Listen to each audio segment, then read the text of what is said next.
Welcome to MRR news. NTR జిల్లా రెడ్డిగూడెం మండలం కుదప గ్రామంలో కృష్ణా జలాల వాటర్ హెడ్ ట్యాంక్ వేగవంతంగా జరుగుతున్న నిర్మాణ పనులను పరిశీలించిన ఎమ్మెల్యే కొలికపూడి శ్రీనివాసరావు. అంటే పవన్ కళ్యాణ్ గారు వచ్చిన తర్వాత కాస్త ఫాస్ట్గా పనులు జరుగుతున్నాయి. విషయం కూడా ఎప్పటికప్పుడు పవన్ కళ్యాణ్ గారి దృష్టికి తీసుకెళ్తున్నాను. కాంట్రాక్టర్ కూడా కోఆర్డినేట్ చేస్తున్నాను.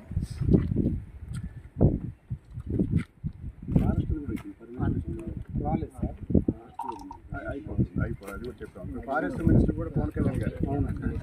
రూరల్ డెవలప్మెంట్, ఆర్డబ్ల్యూఎస్ అంటే మన కొండూరు మండలంలో 38 గ్రామాలకు సంబంధించి కిడ్నీ సమస్యలు ఎక్కడైతే ఉన్నాయో వాళ్ళందరికీ మంచినీళ్ళు, కృష్ణానీళ్ళు ఇవ్వడానికి సంబంధించి ఎన్ని శాఖలతో పని ఉందో అన్ని శాఖలు ఇప్పుడు పవన్ కళ్యాణ్ గారే మంచి